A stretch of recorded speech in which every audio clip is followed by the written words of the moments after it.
The first time I saw him, I was scrubbing someone else's blood from his marble floor. My knees ached against the cold stone as I worked the stiff brush in circles, the acrid scent of bleach burning my nostrils. I'd been at it for hours, ever since Mrs. Venuti, the stern-faced housekeeper who'd hired me, pointed at the dark stain and said, "Make it disappear before he returns." She didn't elaborate on who he was or whose blood had spilled across the imported Italian marble. In this line of work, questions were luxuries I couldn't afford. 6 months ago, I would have been horrified. Now, I was just grateful for the job. When you're 24 with no degree, no references, and a 2-year-old daughter depending on you, you take what you can get, even if it means scrubbing mysterious stains from the floors of a mansion that whispered of danger from every shadowed corner. It's not clean enough. The voice, deep, quiet, and somehow more terrifying for its softness, froze the breath in my lungs. I hadn't heard anyone enter the vast foyer, yet suddenly he was there, looming above me like a dark planet pulling everything into its gravity. I kept my eyes down, focusing on the nearly invisible stain. "I'm sorry, sir. I'll do better. Look at me when I speak to you." My heart hammered against my ribs as I slowly raised my head. The man standing over me couldn't have been more than 35, but power radiated from him like heat. He wore a charcoal suit that probably cost more than I would make in a year, tailored to fit broad shoulders and a lean frame. His features were sharp, high cheekbones, straight nose, and full lips pressed into a hard line. But it was his eyes that made my mouth go dry. Dark as espresso, they studied me with the cold calculation of a predator deciding whether prey was worth the chase. "You're new," he said, not a question, but an observation. "Yes, sir. It's my 2nd week." My voice sounded small even to my own ears. "Your name?" "Elena Reyes." He held my gaze for what felt like an eternity, and I fought the urge to look away. Something dangerous flickered behind those eyes, something that sent warning signals racing through my body. "You missed a spot, Elena Reyes." He gestured to a section of the floor I'd already cleaned 3 times. I swallowed hard. "I'll fix it right away, Mr. Salvatore," he supplied. "Dante Salvatore. This is my home." The name landed like a physical blow. Everyone in the city knew that name, whispered it, feared it. Dante Salvatore, the man who controlled everything from the docks to City Hall with brutal efficiency. They called him the Ghost, not because he was difficult to find, but because those who crossed him simply disappeared. And I was on my knees before him, scrubbing his floors. "The children who live in my properties don't go hungry," he said suddenly, his accent thickening slightly. "Yet your daughter looks thin." Ice flooded my veins. "How do you—" "I know everything about everyone who enters my home." His eyes narrowed slightly. "You live in the Westbrook Apartments, Building C, Unit 312, rent-controlled housing I acquired last month." My mouth went dry.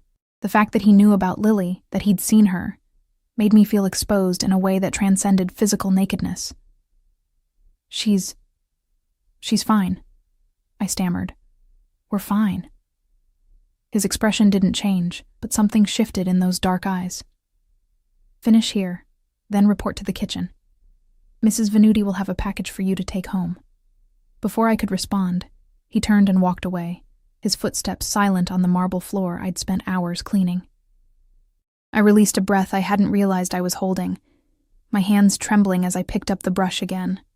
That night, I returned to our tiny apartment with a package that contained enough groceries to fill our empty refrigerator for weeks. As I tucked Lily into bed, her little body finally full for the first time in months, I wondered what price would eventually come due for Dante Salvatore's unexpected generosity. I didn't have to wait long to find out.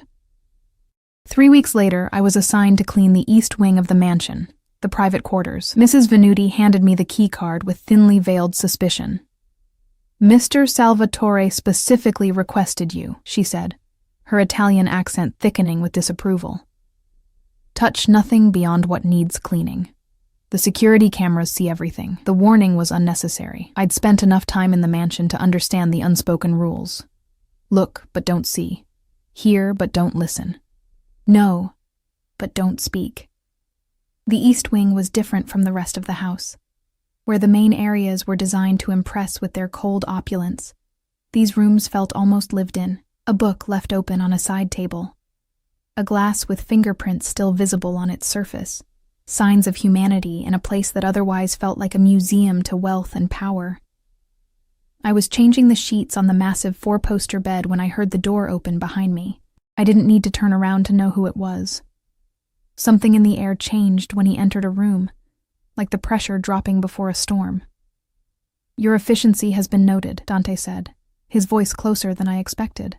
I turned to find him standing just inside the doorway, watching me with that same inscrutable expression. Today he wore no jacket, just a white shirt with the sleeves rolled up to expose forearms corded with muscle. A thin scar ran along his left wrist, disappearing beneath his sleeve, evidence that even the untouchable Mr. Salvatore was human enough to bleed.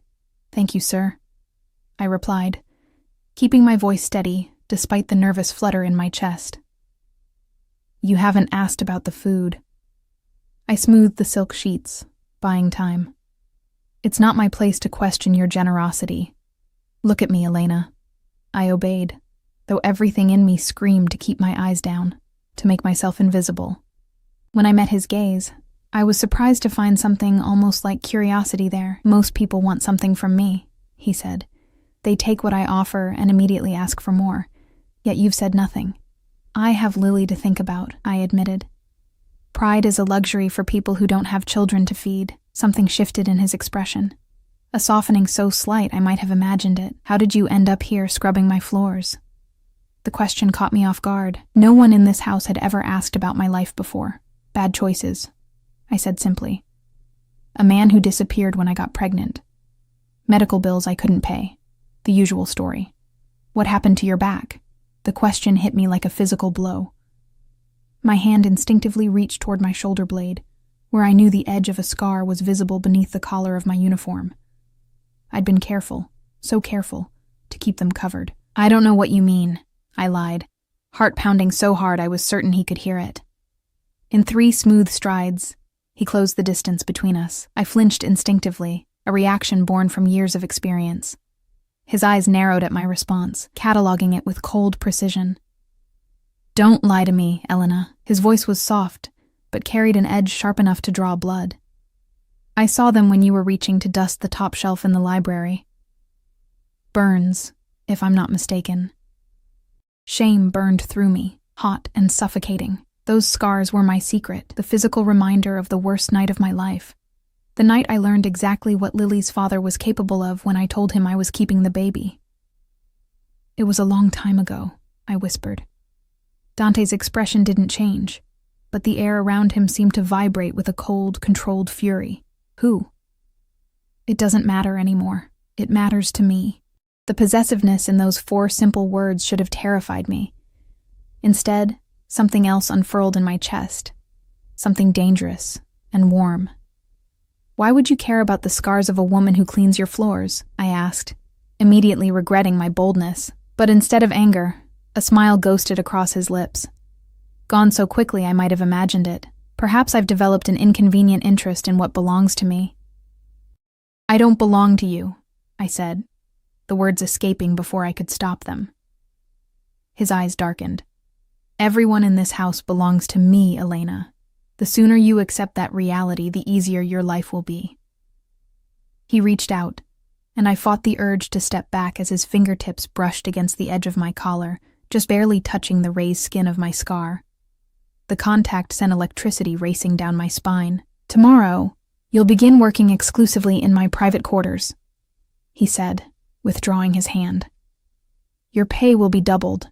Mrs. Venuti will arrange for someone to watch your daughter during your extended hours." It wasn't a request. "Why?" I asked, unable to stop myself. "Because I protect what's mine," he answered simply. "And I've decided that includes you." As he turned to leave, panic bubbled up in my throat. "Mr. Salvatore," I called after him. "The man who gave me these scars. He's still out there. If he finds us..." Dante paused at the door, looking back at me over his shoulder. The expression on his face made my blood run cold. "Not for long, Elena," he said softly. "Not for long." After he left, I sank onto the edge of the bed, my legs suddenly too weak to support me. What had I done?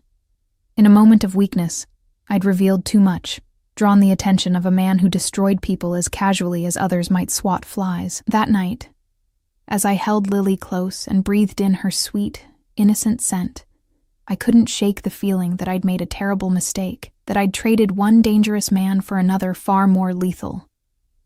I just didn't realize then how far Dante Salvatore would go to claim what he considered his, or that by this time next month, the father of my child would be missing, presumed dead, and I would be moving my daughter into the east wing of a mansion built on blood money and broken bones. I didn't realize that in trying to escape one cage, I'd willingly walk into another, gilded one, with a predator who would never let me leave.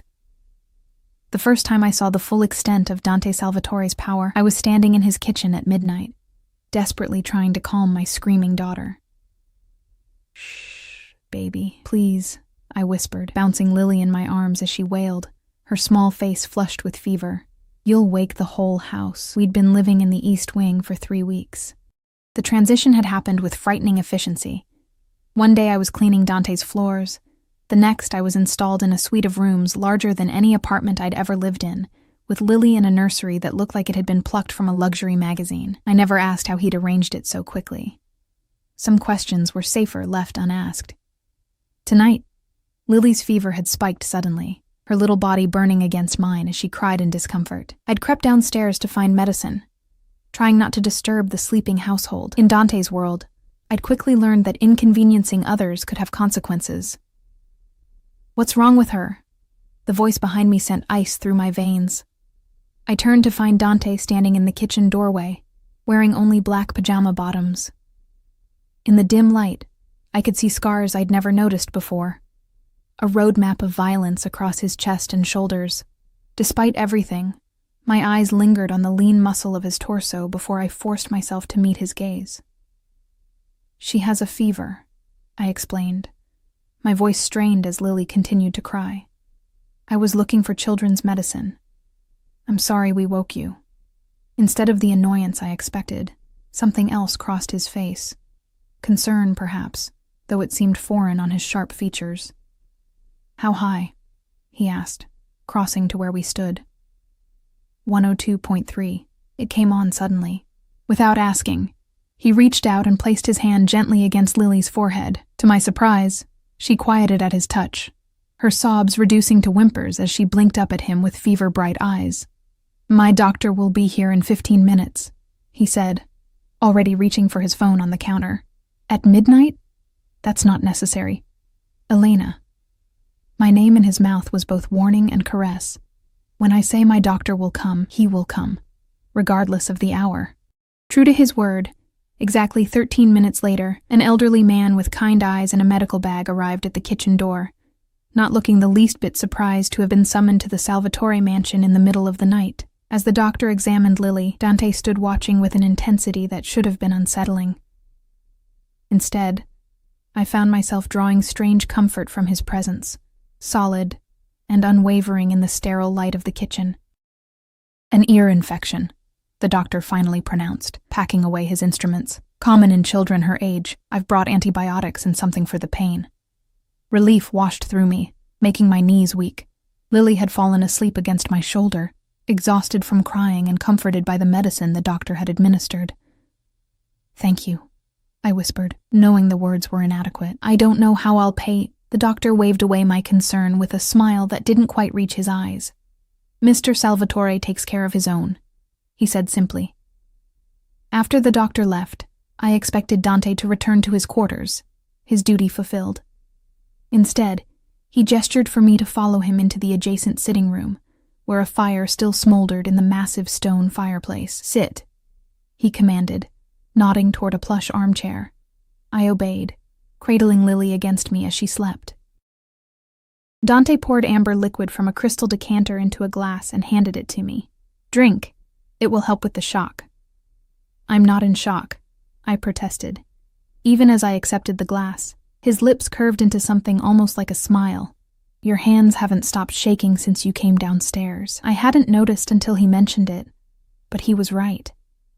I took a sip of what turned out to be very expensive bourbon, the liquid burning a path down my throat. "Why are you doing all this?" I asked, the question that had been burning inside me for weeks finally escaping. The rooms, the clothes, the doctor. Why us? Dante settled into the chair opposite mine, his dark eyes reflecting the dying firelight. "When I was 5 years old, my mother fell ill with pneumonia," he said, his voice dropping so low I had to lean forward to hear him. "My father refused to call a doctor, said it would make him look weak to care so much about a woman. She died 3 days later." The admission stunned me into silence. It was the first personal detail he'd ever shared, and its significance wasn't lost on me. "I'm sorry," I said finally. "Don't be. It taught me an important lesson about power. True power isn't found in causing pain. Any animal can do that. True power is in having the ability to prevent suffering and choosing to use it." He leaned forward, his eyes never leaving mine. "I saw your scars, Elena. I saw what someone did to you because they could. Because they enjoyed your pain." My hand instinctively went to my shoulder, where the worst of the burn scars lay hidden beneath my nightshirt. "That doesn't explain why you brought us here." "Doesn't it?" Something dangerous flickered in his eyes. "Perhaps I recognized something in you. Something that called to me, or perhaps I simply wanted to show you what it feels like to be protected rather than possessed." The irony of his words wasn't lost on me. Everything about Dante Salvatore screamed possession, from the way his eyes tracked my movements to the way he'd systematically removed every obstacle between us. "What happened to Lily's father?" I asked suddenly, the question that had haunted me for weeks finally finding voice. "After I told you about the scars, he disappeared." That wasn't a coincidence. Dante's expression didn't change, but something cold and deadly settled over him like a second skin. "Do you really want to know?" I thought about the man who had held me down and pressed a heated knife to my skin when I refused to get an abortion, who had threatened to take Lily away if I ever tried to leave him, who had made my life a living hell until I finally escaped with nothing but my daughter and the clothes on our backs. "No," I admitted quietly. "I don't think I do. Smart girl." The approval in his voice sent an inappropriate thrill through me. "But I need to know something else," I continued, emboldened by the bourbon and the strange intimacy of the midnight hour. "What do you want from me, Dante? Really?" His eyes darkened at the sound of his name on my lips, the first time I'd used it instead of Mr. Salvatore. He stood and moved toward me with the fluid grace of a predator, dropping to one knee beside my chair so his face was level with mine.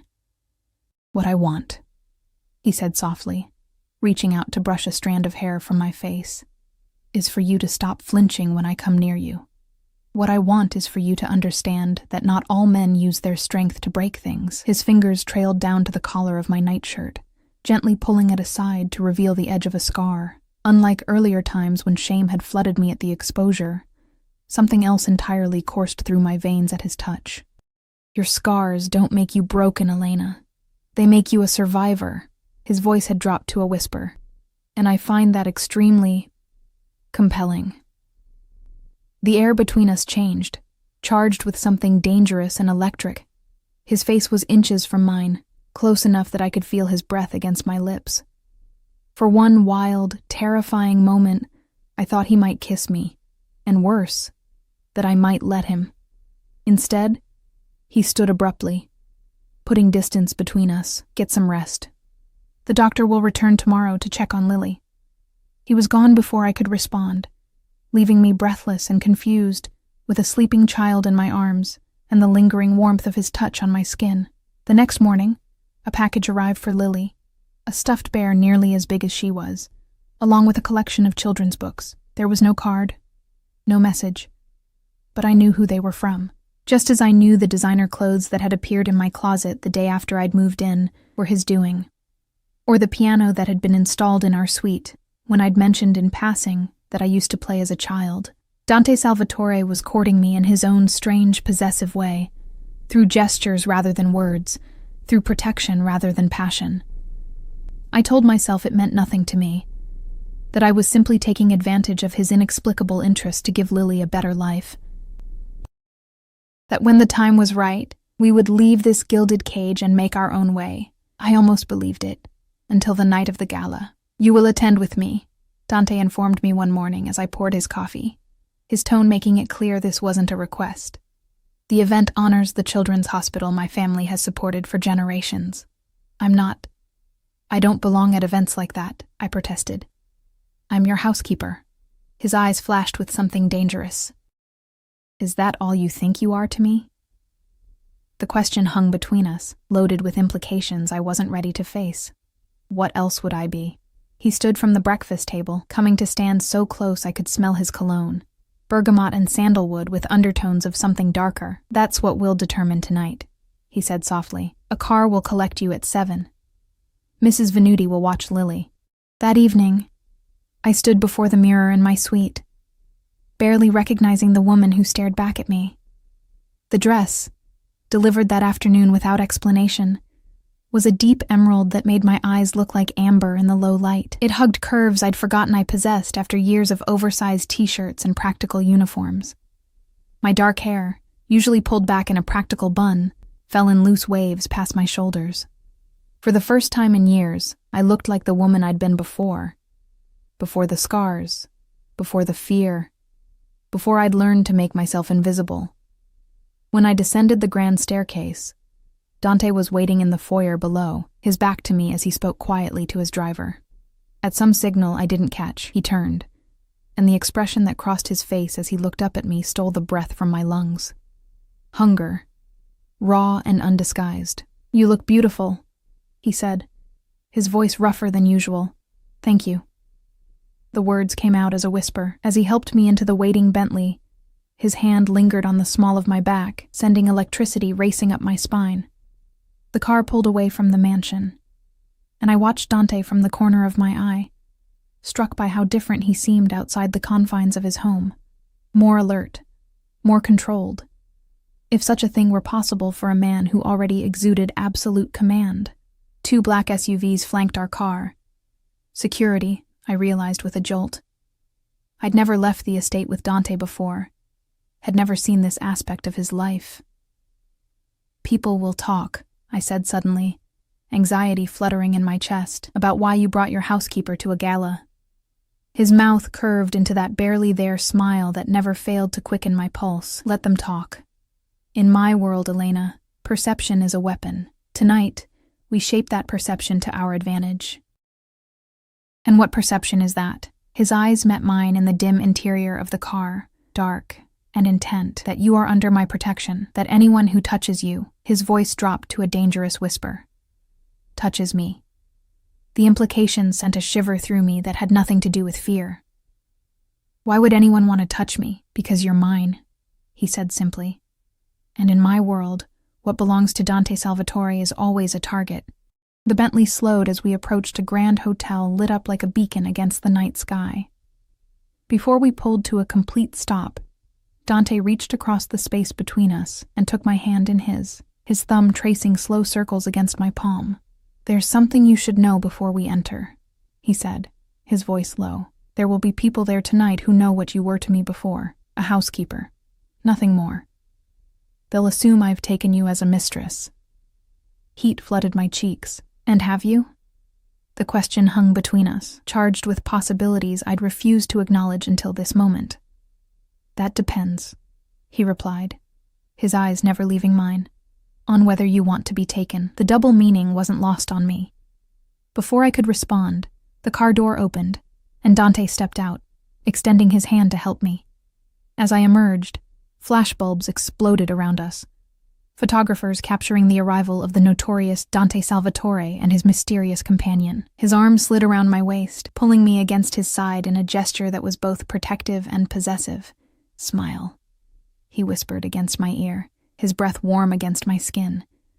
Tonight, you're no longer invisible. As we walked toward the entrance, I felt the weight of 100 curious stares, heard the whispered questions rippling through the crowd.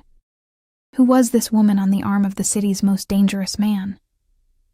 Where had she come from?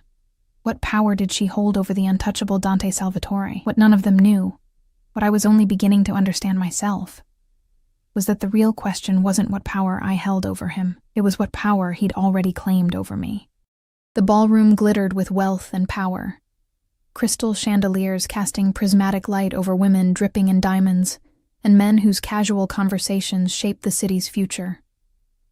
I felt like an imposter in their midst, despite the designer dress and Dante's hand possessively resting at the small of my back. "Stop looking like you're about to flee," Dante murmured, his lips close to my ear as he guided me through the crowd. "You belong here as much as anyone."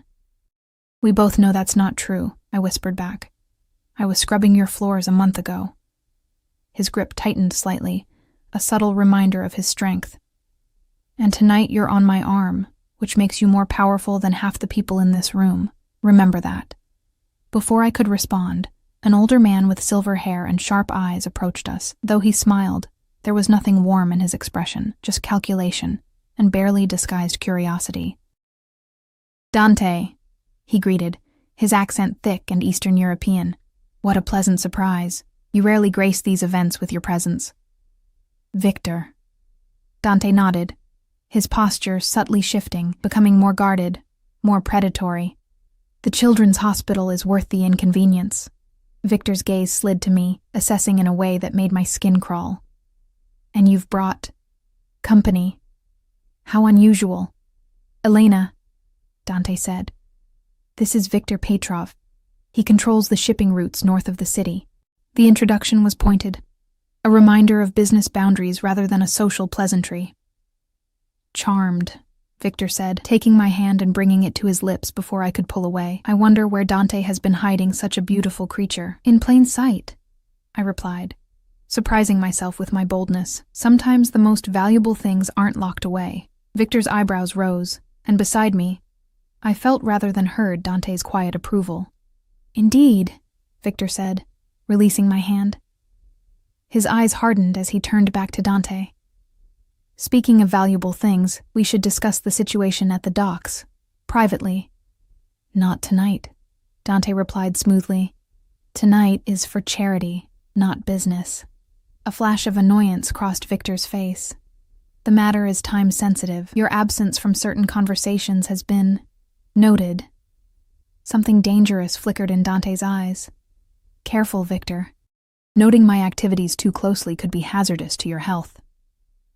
The threat hung in the air between them, wrapped in the veneer of polite conversation, but unmistakable in its intent. I fought the urge to step back, suddenly aware I was standing between two predators. "Perhaps I'll call on you tomorrow then," Victor conceded, though his smile didn't reach his eyes. He turned to me, inclining his head slightly. "Elena, I hope we'll meet again soon." As he melted back into the crowd, I released a breath I hadn't realized I was holding. "He doesn't like me. He doesn't know what to make of you," Dante corrected, guiding me toward the bar. "Which makes you a variable he can't control. Men like Victor fear what they can't control. And men like you?" I asked, accepting the champagne flute he handed me. His lips curved slightly. "Men like me eliminate what we can't control, or we possess it so completely that control becomes irrelevant." The words sent a shiver down my spine, a reminder that the man beside me, with his gentle touches and protective gestures, was still the same man who made people disappear without a trace. "Is that what you're doing with me?" I asked, the champagne making me bold. "Possessing me so completely that you don't need to control me?" His eyes darkened as they fixed on mine. "Do you feel controlled, Elena?" The question gave me pause. In the weeks I'd lived under Dante's roof, he'd never once raised his voice to me, never threatened, never demanded. He'd given Lily and me everything we could possibly need or want. The cage he'd built was so beautiful, so comfortable. I sometimes forgot it was a cage at all. I hesitated, searching for the right word. "Protected. There's a difference," he said softly. "Is there?" I challenged. "Protection requires power, the power to keep others away, the power to decide what's best for me. How is that different from control?" Instead of answering, Dante set down his untouched drink and held out his hand. "Dance with me."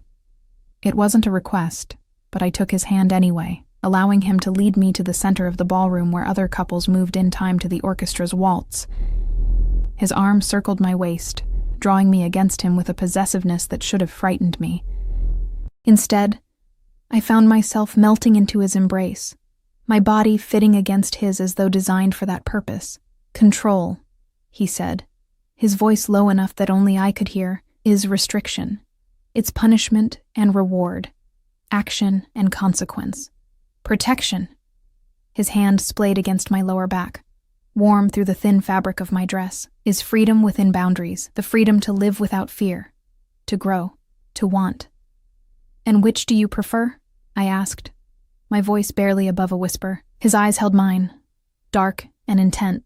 With you? Neither. What then? His grip tightened almost imperceptibly. Devotion. The word hung between us, heavy with meaning I wasn't ready to face. Before I could respond, the music ended, and Dante guided me from the dance floor, his hand never leaving the small of my back. Throughout the evening, I watched him navigate the crowd with the calculated precision of a chess master, charming when necessary, intimidating when useful. Everyone wanted something from him, a moment of his time, a business favor, a political alliance. And through it all, he kept me at his side, a statement I was only beginning to understand.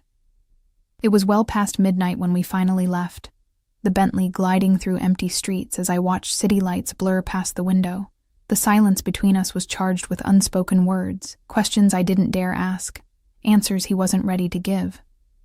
When we arrived back at the mansion, Dante walked me to my suite, stopping at the door. Did Mrs. Venuti say how Lily was tonight? I asked, suddenly desperate to break the tension between us. She slept through the evening.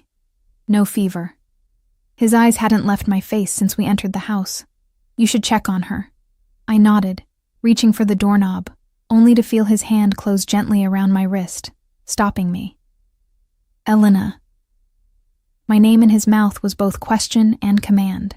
I turned back to him, heart pounding against my ribs.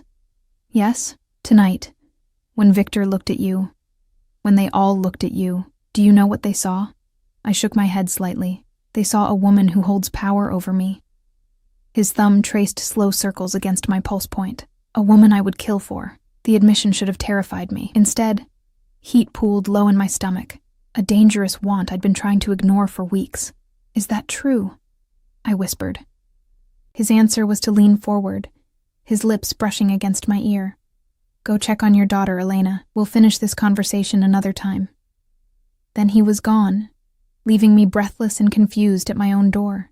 I should have known our fragile peace couldn't last. The warning came 3 days after the gala, delivered in the form of a small ivory envelope addressed to me personally. I was sitting in the garden, watching Lily chase butterflies across the manicured lawn, when Mrs. Venuti appeared with the mail. This arrived for you, she said, her tone making it clear she disapproved of anyone sending correspondence to me at the Salvatore mansion. The envelope contained a single photograph, me entering the mansion with Lily in my arms, taken from a distance but clear enough to recognize us both. On the back, written in elegant script, were the words, "What would Dante Salvatore do to keep you safe? We're eager to find out." Ice flooded my veins as I stared at the threat in my hands. Someone had been watching us. Someone knew about Lily. Someone was planning to use us against Dante. I should have gone to him immediately. Instead, panic and instinct took over. The same instinct that had kept Lily and me alive when her father had tried to hurt us. I ran. It was almost too easy. Mrs. Venuti had gone inside, and the security guard who usually patrolled the garden had stepped away to take a call. I scooped Lily into my arms, grabbed my purse, and slipped through the gate that led to the service road. A passing taxi took us to the bus station. By the time anyone at the mansion noticed we were gone, we were already crossing the city line, headed for my cousin's house 3 towns over. I knew it was futile. If Dante wanted to find us, he would. But the need to protect Lily overwhelmed rational thought. I had to get her away from the danger I'd unwittingly brought into her life. My cousin Marta asked no questions when we appeared on her doorstep, though her eyes widened at the sight of my designer clothes and the thick roll of cash in my wallet, money I'd been saving from my generous salary. Just for a few days, I promised. Until I figure things out. Marta, who'd taken me in once before when I was fleeing Lily's father, simply nodded and showed us to her spare room. That night, after Lily had fallen asleep, I sat by the window watching shadows move across the street. Every passing car made my heart race. Every distant sound could be footsteps approaching. I knew it was only a matter of time. I was right. The black Bentley pulled up outside Marta's modest home at precisely 2:13 a.m. I watched from the window as Dante emerged, his face a mask of cold fury even in the dim streetlight. He was alone, no security, no driver, which somehow made his presence more terrifying. I met him at the door before he could knock, not wanting him to wake the household. "How did you find me?" I asked, though the question was pointless. Dante Salvatore could find anyone he wanted. His eyes were darker than I'd ever seen them, rage and something else, fear simmering just beneath the surface. "You're mine," he said simply, as though that explained everything, and perhaps it did. "We need to leave," I whispered, stepping onto the porch and pulling the door closed behind me. "Someone's watching us. Someone sent a threat. I know," he interrupted, his voice deadly quiet. "Viktor Petrov's men have been following you for days. When you disappeared from the garden, they followed you here. Horror washed over me. You knew about the threats and didn't tell me. I didn't know they'd contact you directly." A muscle ticked in his jaw, a mistake I won't make again. "Dante, you ran!" The accusation cut through the night air between us. "I gave you everything. Safety, security, a future for your daughter, and you ran from me. I ran because I was trying to protect Lily." My voice rose despite my effort to stay quiet. "I ran because being associated with you put a target on her back." Something flashed in his eyes, hurt, quickly masked by anger. "And you think you can protect her better than I can? You think running to your cousin's unguarded home in the middle of the night was protecting her?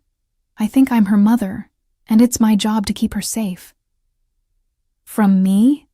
he demanded, stepping closer until I could feel the heat radiating from his body. "From the consequences of being important to you," I corrected, standing my ground despite the thundering of my heart.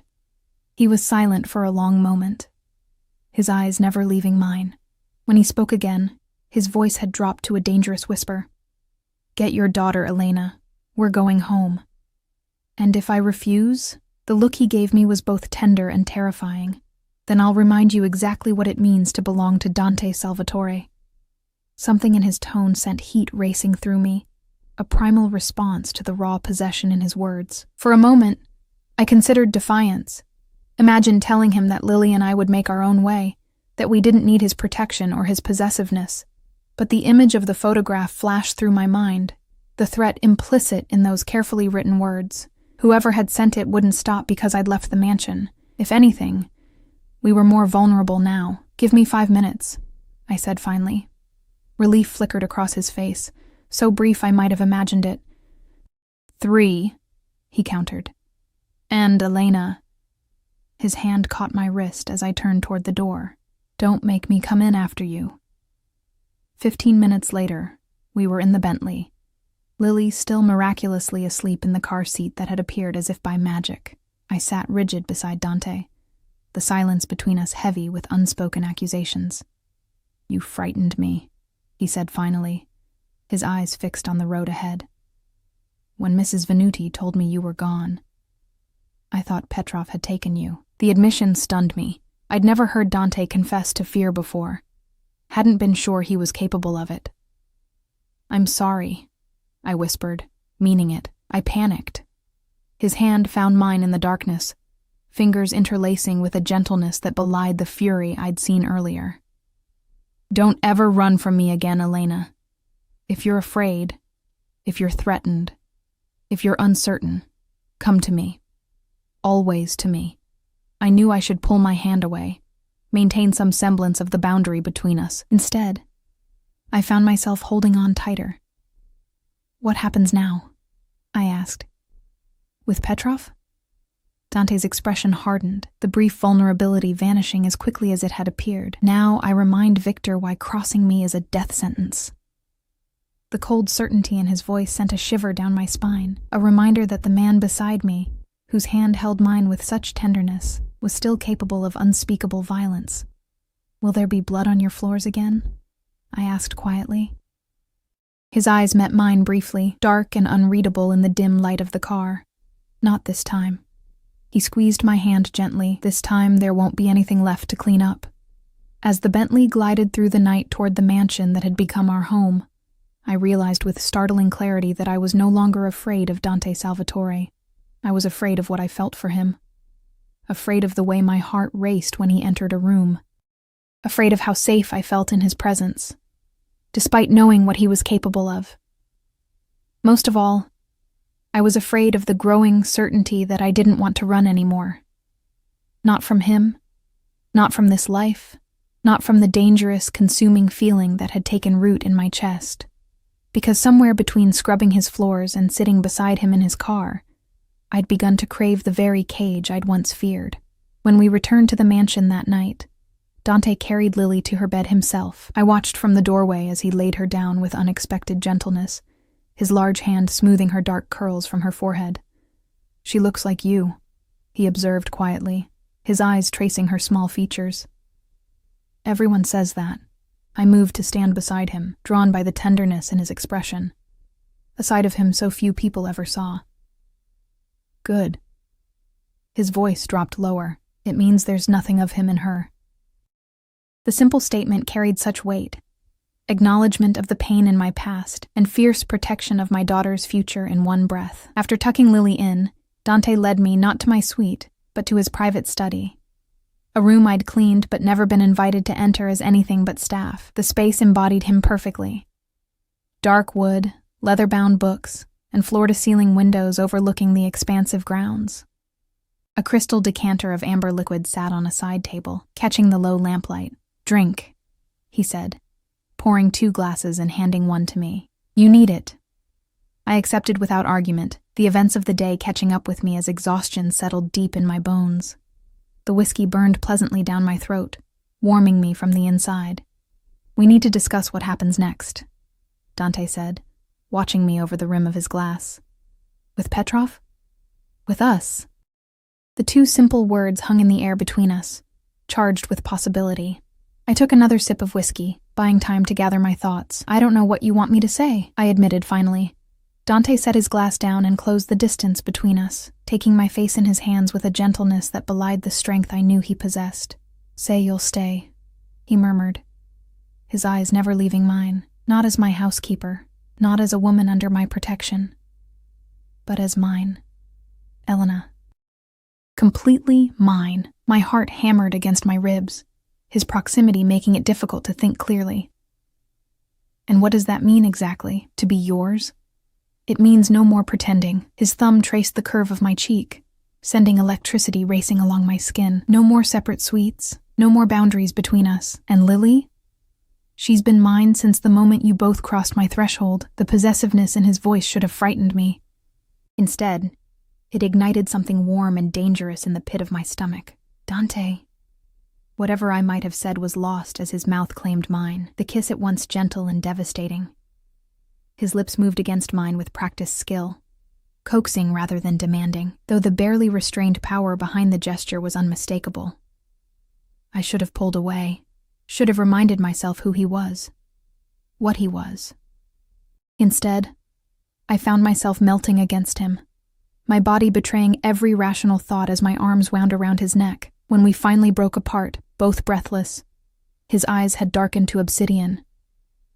"Tell me to stop," he whispered, his forehead resting against mine. "Tell me you don't want this, and I'll never touch you again." The choice hung between us, the last semblance of control he was offering me. In that moment, with his taste on my lips and his hands gentle at my waist, there was only one answer I could give. "Don't stop," I breathed, and watched his expression transform with hunger. What followed was a blur of sensation. His mouth hot against my neck, my back pressed against the bookshelf as his hands explored my body with reverent possession. When he finally carried me to his bedroom, laying me across sheets that smelled of sandalwood and him, I surrendered completely to the tide of feeling that had been building since the first moment I'd seen him.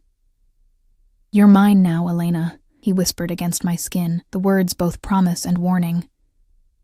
"And I protect what's mine." Later, as we lay tangled in silk sheets, my head resting on his chest, I traced the scars that mapped his torso, evidence of a violent life I was only beginning to understand. "Will you ever tell me how you got these?" I asked, my finger following a particularly vicious scar that curved from his collarbone to his sternum. His hand caught mine, bringing my fingers to his lips. Some stories are better left untold. And Petrov? I couldn't help asking. What will happen to him?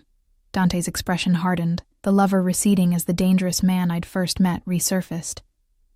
He threatened what belongs to me. There's only one possible outcome for that.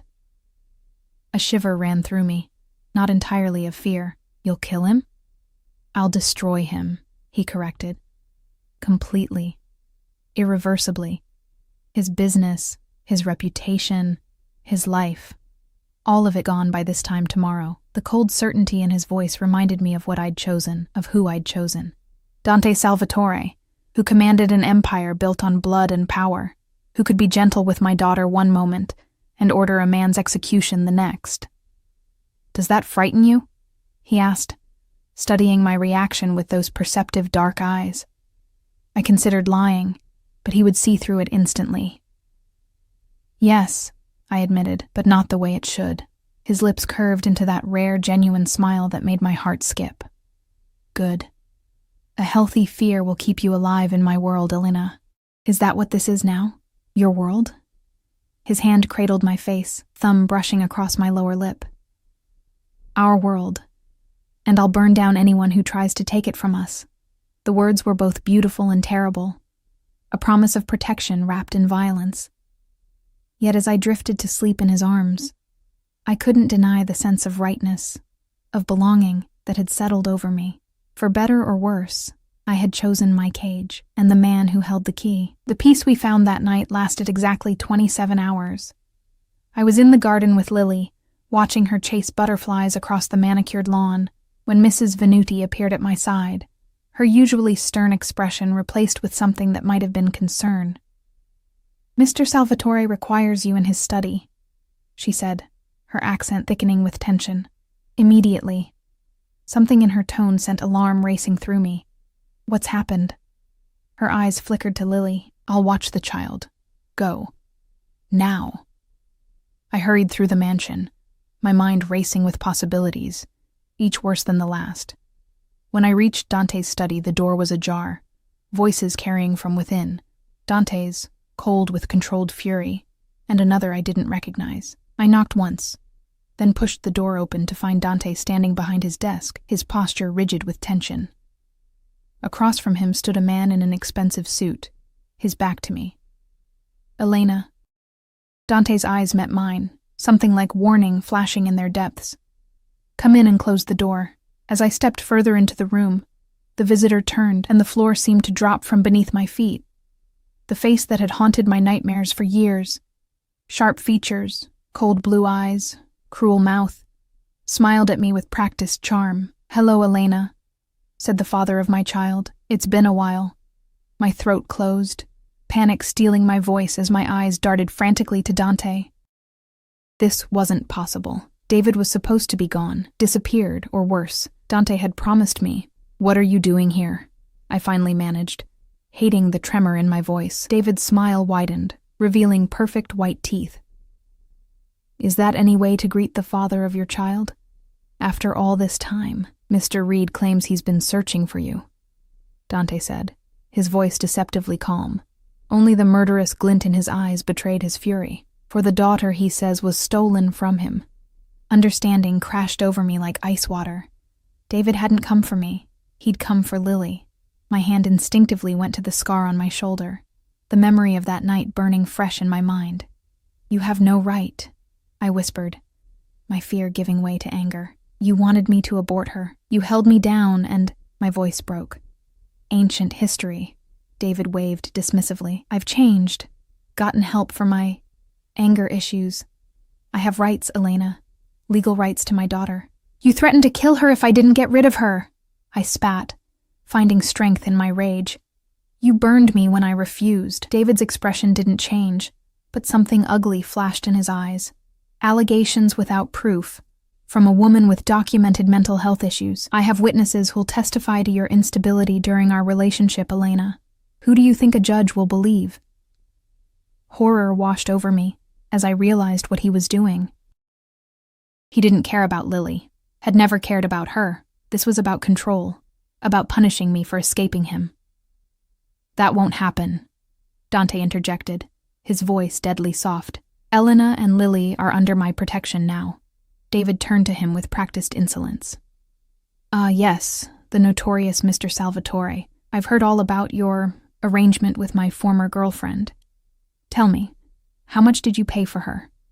She always did have a talent for attaching herself to wealthy men." I saw the exact moment Dante's control snapped, a subtle shift in his posture, a darkening of his eyes that promised violence. Before he could move, I stepped between them, my hand pressing against Dante's chest. "Don't," I pleaded quietly. "Not like this." His eyes met mine, rage warring with the promise he'd made me, to protect us, to keep us safe. With visible effort, he reined in his fury. "You have 10 seconds to leave my property," Dante told David, his voice terrifyingly calm. "Before I forget, my lady asked me for restraint." David's smirk faltered slightly, but he recovered quickly. "I'm not going anywhere without seeing my daughter. I have a court order. A court order that hasn't been served properly." Dante interrupted. "That hasn't been reviewed by my team of attorneys. That will be tied up in legal challenges for years before it ever touches Lily." A flash of uncertainty crossed David's face, quickly replaced by calculated confidence. "You can't keep her from me forever, Salvatore. I have resources too, connections. I know things about your operation that would interest certain federal agents." The threat hung in the air, blatant and dangerous. Dante's expression didn't change, but I felt the tension radiating from him like heat. "Be very careful with your next words," Dante warned softly. "Threats in my house rarely end well for the one making them." David's eyes slid to me, cold and calculating. "I'll see you in court, Elena, and I'll take Lily one way or another. She belongs with her father." He turned to leave, pausing at the door to deliver one final barb. "I always knew you'd end up as some rich man's whore. At least you found one who can afford better security than the last." The door closed behind him, and the control Dante had been maintaining shattered. With a roar of fury, he swept everything from his desk. Crystal decanter, laptop, stacks of papers, sending them crashing to the floor in an explosion of glass and fury. I stood frozen, shock and fear battling within me as I watched the man I'd given myself to transform into something terrifying and primal. This was the Dante Salvatore the outside world knew, the man who destroyed his enemies without mercy or hesitation. "He won't touch her," Dante snarled, his eyes black with rage. "He won't come within 1,000 yards of either of you." "How did he find us?"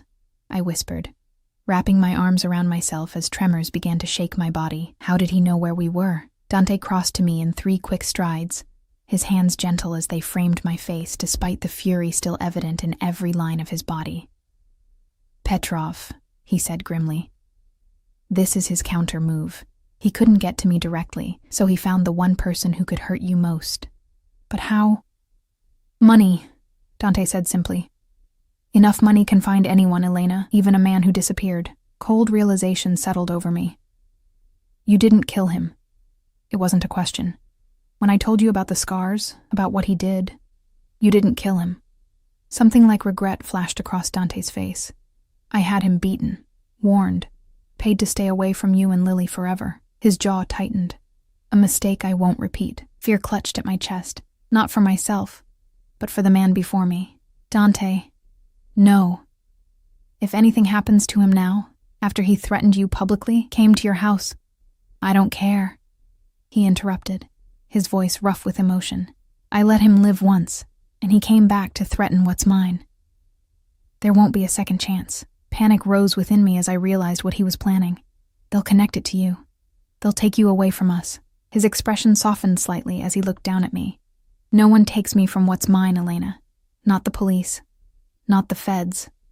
No one. Please," I whispered, clinging to his shirt. "There has to be another way." For a long moment he studied my face, conflict evident in his eyes. Then, with visible effort, he reined in his rage. 3 days, he said finally. "I'll give my lawyers 3 days to handle this legally, if they can't make him disappear through the courts."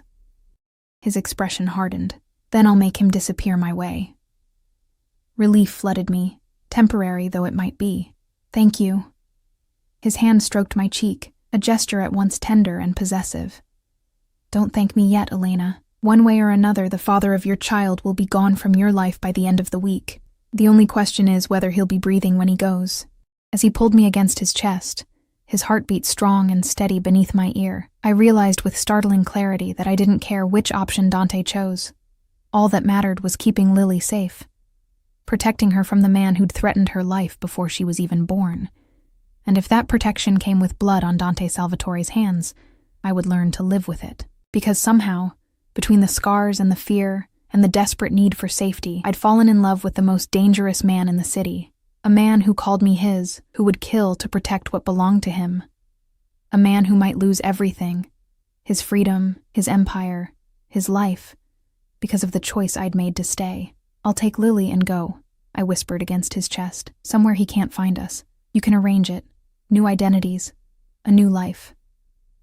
Dante pulled back, his expression darkening. You would leave me? To protect you, I insisted. If David disappears after threatening you publicly, they'll come for you, Dante. I can't let that happen because of us. His hand tangled in my hair, tilting my face up to his. No one takes what's mine, he repeated, each word precise and deadly. Not him, not the law, not even you, Elena. The possessiveness in his voice should have frightened me. Instead, it ignited that dangerous warmth in my chest again. The certainty that I belonged to this man, completely and irrevocably. Then we face this together, I said, making my choice once and for all. Whatever comes. His answer was to kiss me, fierce and claiming, as though sealing a pact between us. When he pulled away, his eyes were still dark with rage, but something else burned alongside it now, a devotion as dangerous and consuming as his fury. Together, he agreed, his forehead resting against mine, until the end, whatever that may be. As I stood in his arms, surrounded by the destruction of his rage and the promise of his protection, I knew I'd crossed a final line. There would be no going back from this, no pretending I was just a woman under his roof, just a mother seeking safety for her child. I had become what the whispers at the gala had already named me, Dante Salvatore's woman, the one he would kill for, the one he might die for, and God help me, I wouldn't have it any other way. The next 3 days passed in a haze of tension and waiting. Dante's mansion transformed into a fortress. Additional security posted at every entrance, guards shadowing Lily and me whenever we left our rooms. I barely saw Dante himself, as he disappeared into his study with a rotating cast of men in expensive suits, some lawyers, some clearly not. On the evening of the third day, I put Lily to bed early, exhausted from the constant vigilance. As I sang her favorite lullaby, smoothing her dark curls away from her forehead, a shadow in the doorway caught my attention. Dante stood watching us, his expression softer than I'd seen it since David's visit. He'd loosened his tie, and fatigue lined his face in a way I rarely witnessed, a reminder that even he had limits. She's beautiful when she sleeps, he said quietly as I joined him in the hallway, pulling Lily's door half closed behind me. She's always beautiful, I replied with a tired smile. His hand cupped my cheek, thumb brushing across my cheekbone with surprising tenderness, like her mother. Something in his tone made my heart tighten. What's happened? I asked, suddenly alert. Did the lawyers... Let's go to my study, he interrupted gently. We need to talk. Fear clutched at my chest as I followed him down the hallway. In my experience, nothing good ever followed those 4 words. Dante's study had been restored to its former pristine state. No evidence remained of his explosive rage days earlier. He poured us each a drink without asking, and I accepted mine gratefully, needing the liquid courage. The legal approach has hit a wall, he said without preamble, leaning against his desk rather than sitting behind it. David Reed has powerful backing, money that isn't his, influence he shouldn't possess. Petrov, I whispered, the name tasting bitter on my tongue. Dante nodded, his expression hardening. Victor sees you as my weakness. By supporting Reed's claim to Lily, he hopes to distract me, destabilize my operation. It's a power play, nothing more. And David? The name still burned like acid in my mouth. He wants money, Dante's voice was flat with disgust. He doesn't care about Lily, never did. This is about extortion, pure and simple. Relief and anger warred within me. So, pay him off, make him sign away his rights and disappear for good. Dante's expression darkened. I offered $2 million, more than enough to vanish permanently. He refused. Why? I whispered, though I already knew the answer. Because Petrov has promised him more. Dante set his glass down with controlled precision. And because he wants to hurt you, Elena. Men like Reed, men who burn women and threaten children, they need to dominate, to control. You escaped him once. He won't let it happen again. Cold dread settled in my stomach. What happens now? Dante pushed away from the desk, moving to stand before me. His hands framed my face, gentle despite the violence I knew they were capable of. Now I keep my promise, he said softly. Now I make him disappear. Despite everything David had done, the pain, the fear, the scars, both physical and emotional, I felt a flicker of hesitation, not for his sake, but for Dante's. There has to be another way, I said, though I knew there wasn't.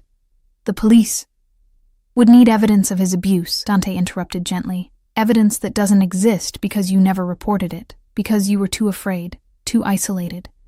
Shame burned through me at the reminder of my weakness, how I'd hidden the burns, made excuses for the bruises, kept silent about the threats. It's not your fault, Dante continued, reading my expression with practiced ease.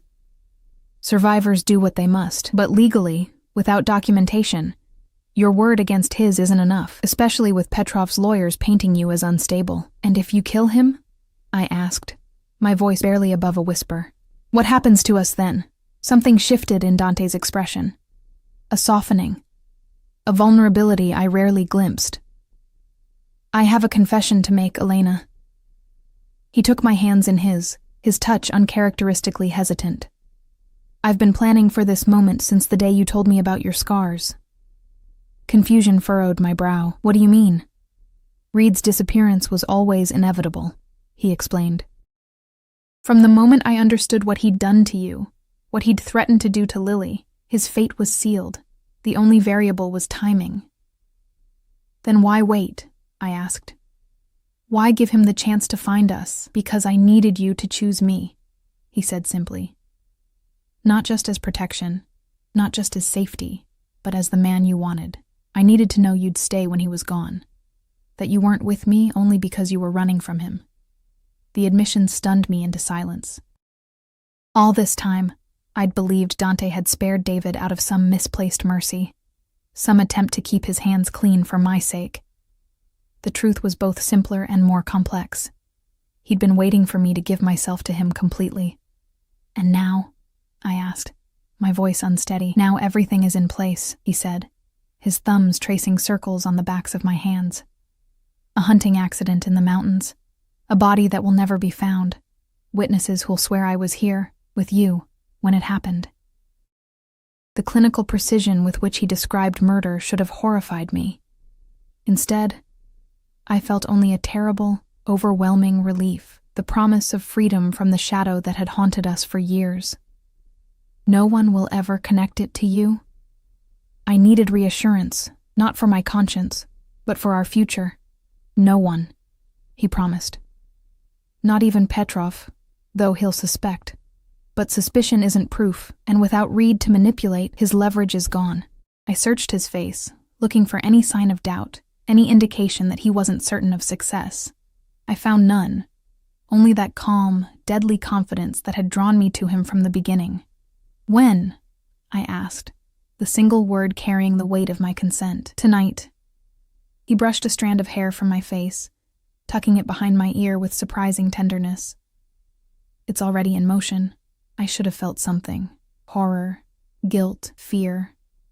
Instead, I felt only the certainty that this man would do anything to protect what was his, that he'd kill without hesitation to keep Lily and me safe, and God help me. I loved him for it. There's something else, Dante said, his expression shifting subtly. Something I need to ask you before this is done. My heart stuttered in my chest as he reached into his pocket, withdrawing a small velvet box. With a grace that belied his size and strength, He dropped to one knee before me.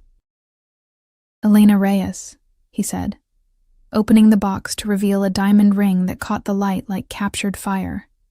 "When this is over, when you and Lily are truly safe, will you be my wife?" Tears blurred my vision as I stared down at him, this powerful, dangerous man on his knees before me. The question shouldn't have surprised me. Dante Salvatore claimed what was his, completely and permanently. Yet somehow the formal declaration stole the breath from my lungs. "You want to marry me?" I whispered, scarcely believing the words even as I spoke them.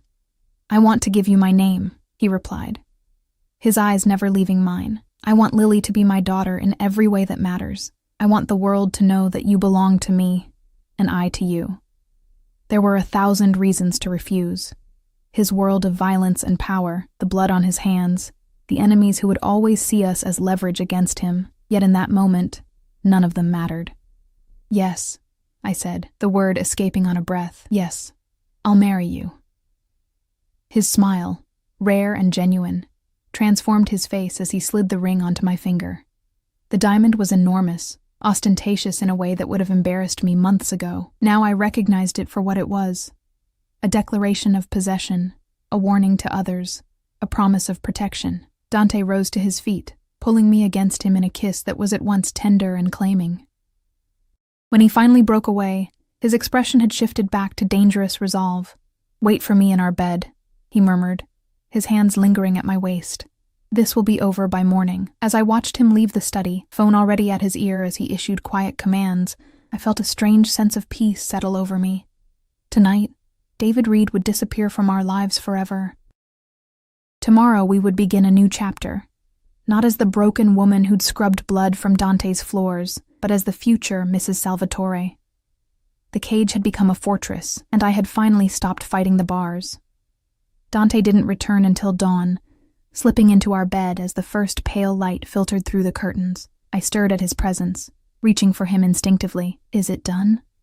I whispered into the dimness. His arms encircled me, pulling me against the solid warmth of his chest. "It's done," he confirmed, his voice carrying the finality of an executioner's swing. "He won't trouble you or Lily ever again." Relief washed through me, so profound it bordered on physical pain. For the first time since Lily's birth, the shadow of fear that had followed us everywhere was gone. "And Petrov?" I asked, knowing the danger hadn't entirely passed. Dante's hand stroked the length of my spine, soothing despite the violence I knew it had just orchestrated. "A message has been sent. He'll retreat, regroup. But he won't move against us directly again." "How can you be sure?" His lips brushed my forehead, unexpectedly gentle. "Because in this world, Elena, there are lines even men like Victor won't cross. He tested my boundaries, found them unyielding, and lost a valuable asset in the process. He's a businessman at heart. He won't risk further losses for a vendetta." I wanted to believe him, needed to believe him for Lily's sake. "And if he does?" Dante's arms tightened around me, protective and possessive. "Then I'll destroy him too," he said simply. "Anyone who threatens my family forfeits their right to exist in my world." Family.